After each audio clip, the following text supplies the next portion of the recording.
సహోదరి సహోదరులు వినండి, కష్టకాలంలో, శ్రమకాలంలో, ఆర్థిక ఇబ్బందుల్లో నువ్వు వెళుతున్నప్పుడు నీ మనసు దేవుని మీద కేంద్రీకృతం చేసి, ప్రభు నీ గురించి నేను ఇలా చేయాలనుకుంటున్నా, నీ మందిరం గురించి ఇలా చేయాలనుకుంటున్నా, నీ సువార్త వ్యాప్తిని నా కుటుంబం ద్వారా ఇలా వ్యాప్తి చేయాలని ఆశపడుతున్నా, నా కుమారుణ్ణి నా కుమార్తెను నీ సేవకు అంకితం చేయాలని ఆశపడుతున్నా అని నువ్వు ఏమైతే ప్రార్థన చేస్తావో, దేవుడు తగ్గిన సమయంలో నువ్వు చేసిన ప్రార్థనకు జవాబుగా నీ జీవితాన్ని అత్యధికముగా ఆశీర్వదిస్తాడు. మర్చిపోకండి, దావీదును దేవుడు ఆశీర్వదించాడా లేదా? ఆశీర్వదించాడు. గొల్లాడో పశువుల కాపరి, కానీ దేవుని మీద తన మనస్సును పెట్టుకున్నప్పుడు దేవుడు గొల్లవాడిని కాస్త గొప్ప రాజుగా మార్చేశాడు. దీవించబడిన తరువాత, రాజు అయిన తరువాత గర్వంతో గుణాన్ని పాడు చేసుకోవాలా. మరి ఏం చేశాడో తెలుసా అండి? ప్రభా, జ్ఞాపకం ఉందా నీకు? కష్టకాలంలో ఉన్నప్పుడు, శ్రమల గుండా వెళుతున్నప్పుడు ఆ రోజుల్లో ప్రార్థన చేసేవాడిని. ఏమని? నీకంటూ ఒక అద్భుతమైన మందిరాన్ని నిర్మిస్తానని చెప్పి, అయ్యా ఈరోజు ఆ మందిరాన్ని నిర్మించగలిగిన శక్తి నాకు ఇచ్చావు, ఆ మందిరానికి ఇవ్వగలిగిన శక్తి నాకు ఇచ్చావు, కాబట్టి అలా మౌనంగా ఉంటాను ప్రభువా. ఏమైతే నేను ఒడంబడిక చేశానో ఆ ఒడంబడికను నేను నెరవేరుస్తానయ్యా, అద్భుతమైన మందిరాన్ని నిర్మిస్తానయ్యా అని చెప్పి దేవుని దగ్గర దావీదు మనవి చేశాడు. అప్పుడు దేవుడు అన్నాడు, దావీదు నీ మనవి బాగుంది కానీ, నీ ఆలోచన బాగుంది కానీ, నువ్వు మందిరం కట్టాలనుకుంటున్నావు, కానీ ఒక విషయం దావీదు, ఏంటి ప్రభువా? నువ్వు నిర్మించాలనుకుంటున్న మందిరాన్ని నీ కుమారుని ద్వారా నిర్మిస్తా. అదే సమయంలో నువ్వు నా మందిరం నిర్మించాలని ఆశపడ్డావు కాబట్టి నేను ఎంతగా దీవిస్తాను చూడు. ఇప్పుడు రండి వెళ్దాం. ఎక్కడికి వెళ్దాం? 2వ సమయాలు 7వ అధ్యాయము మొదటి 2-3 వచనాలు చదువుతున్నా. మొదటి వచనం కూడా, యెహోవా నలుదిక్కుల అతనికి శత్రువుల మీద అతనికి విజయం ఇచ్చి అతనికి నెమ్మది కలుగ చేసిన తరువాత రాజు తన నగరి యందు కాపురముండి నాతాను ప్రవక్తను పిలువనంపి, నేను దేవదారు మ్రాణుతో చేయబడినటువంటి నగరి యందు వాసము చేయుచు ఉండగా దేవుని మందస్సము డేరాల్లో ఉన్నదనగా, నాతాను యెహోవా నీకు తోడుగా ఉన్నాడు కదా, నువ్వు ఏం చేయాలనుకుంటున్నావో చెయ్యి, మందిరం కట్టాలనుకుంటున్నాను. కట్టు దావీదు, మందిరం కట్టు. అంతకంటే గొప్ప భాగ్యం ఏముంటుంది? కట్టు. దేవుడు నీకు తోడుగా ఉన్నాడు కదా. తను స్థిరపడిన తర్వాత, దీవించబడిన తర్వాత మనస్సును దేవునికి దూరం చేసుకోవాలా. సహజంగా, సాధారణంగా మనం ఎప్పుడు దేవునికి దగ్గరగా జీవిస్తాం చెప్పండి? కష్టాల్లో, నష్టాల్లో, ఇరుకు ఇబ్బందుల్లో, వ్యాధి బాధల్లో మనం ఉన్నప్పుడు సాధారణంగా దేవునికి దగ్గరగా వస్తాం. ఎప్పుడు మనం దేవునికి దూరం అయిపోతాం తెలుసా? వ్యాధి బాధలు మనల్ని విడిచిపెట్టినప్పుడు, ఆర్థిక సమస్యలు మనల్ని విడిచిపెట్టినప్పుడు, ఆర్థికంగా మనం స్థిరపడినప్పుడు, ఉద్యోగం వచ్చినప్పుడు, ప్రమోషన్ వచ్చినప్పుడు, జీతం పెరిగినప్పుడు, సుఖము, సౌఖ్యము, సంపద సమృద్ధిగా వచ్చినప్పుడు సహజంగా మనిషి యొక్క నైజం ఏమిటంటే దేవుని మర్చిపోవడం. ఆ స్థితిని, ఆ గతిని ఇచ్చిన దేవుణ్ణి మర్చిపోవడం.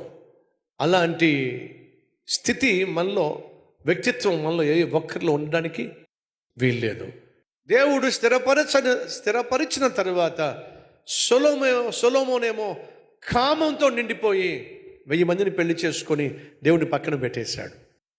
సంసోనేమో దేవుని ఆత్మతోనూ బలముతో నింపబడిన తరువాత తనకున్న బలాన్ని ఆధారం చేసుకుని అమ్మాయిలు కూడా పడ్డాడు. దావీదేమో సింహాసనం మీద స్థిరపడిన తరువాత తన కష్టకాలంలో ఏమైతే దేవునికి ఒడంబడికలు చేశాడో దాన్ని నెరవేర్చాలని ఆశపడుతున్నాడు.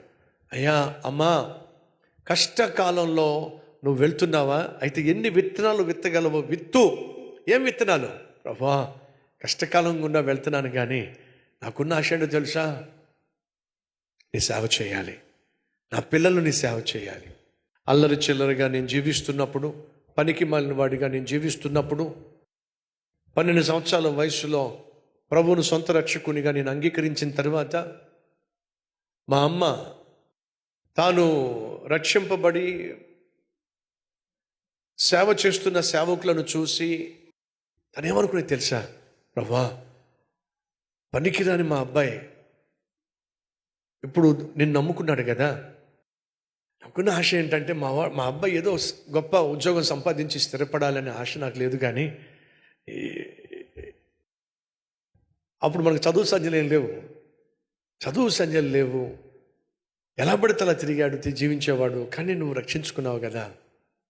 గొప్ప సేవకుడు కావాలని ఆశ అయితే నాకు లేదు. కానీ సేవకుల చేతుల మీద నీళ్లు పోసేవాడైనా చేయి ప్రభు, అది చాలు ప్రభు. ఆ మాట దేవుడు విన్నాడండి. పిచ్చి తల్లి, మీ అబ్బాయి సేవకుల చేతుల మీద నీళ్లు పోసేవాడు ఏమిటి? కొన్ని వేల మంది సేవకులను తయారు చేసేవాడిగా నేను చేస్తా. అడుగుతున్న తండ్రులు తల్లులు, తల్లిగా తండ్రిగా నీకున్నటువంటి కష్టకాలం గుండా వెళుతున్నావు, ఆర్థిక సమస్యలు గుండా వెళ్తున్నావు, బిడ్డలు చదివించుకోవడం కష్టంగా ఉంది, పెంచటం కష్టంగా ఉంది. కానీ నీ బిడ్డల గురించి నీ ఆలోచన ఏమిటి? నీ బిడ్డలను దేవుడు ఏం చేయాలని ఆశపడుతున్నావో చెప్పు. ఈ కష్టకాలంలో దేవుని పట్ల నీకున్న మనస్సు ఏమిటో చెప్పు. నీ కష్టకాలంలో ప్రభువా ఇలా చేయాలని నాకు ఆశ ఉందయ్యా, నీ సేవకు వచ్చి ఆ సేవలో బలంగా వాడబడాలని ఆశ ఉంది, కానీ నా ఆరోగ్యం సహకరించట్లా. ఆదివారం వచ్చి నీ సన్నిధిలో ఉదయం నుంచి సాయంత్రం వరకు నీ సేవలో ఏదో ఒక పని చేయాలని ఆశ ఉంది నాయన, నా ఆరోగ్యం సహకరించట్లా. చెప్పు నీ కష్టకాలంలో. రండి ప్రార్థన చేద్దాం. ప్రతి ఒక్కరి ప్రార్థనలో ఏకీపించండి.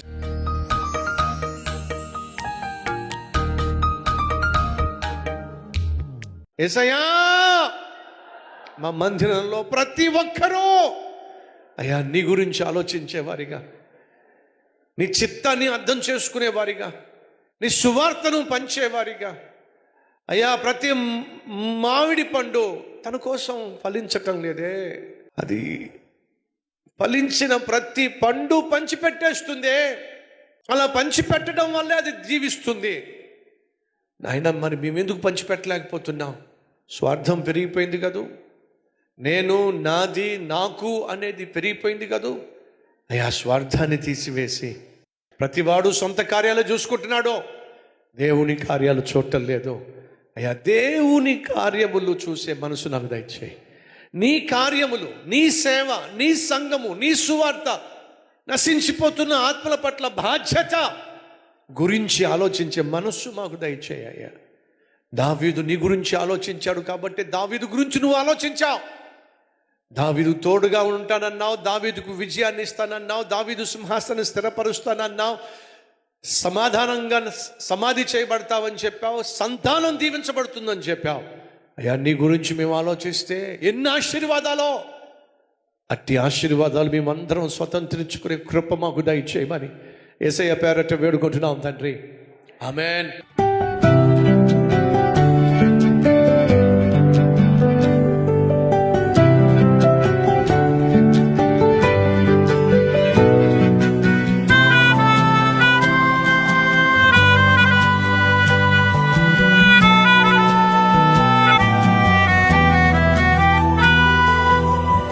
ఇది మొదలుకొని మీ జీవితంలో దేవుణ్ణి చూపించే అద్భుతమైన ఆత్మీయులుగా వర్ధిల్లాలని మనసారా ఆశిస్తున్నాను. ఈ క్లుప్త సందేశం మీకు ఆశీర్వాదకరంగా ఉన్నట్లయితే లైక్ చేయండి, అలాగే 10 మందికి షేర్ చేయండి. అంతేకాదు ఓ చక్కని కామెంట్ పెట్టండి, అది నేను చదువుతాను, దేవుని మహిమపరుస్తాను. మళ్ళా కలుసుకుందాం. అంతవరకు సెలవు.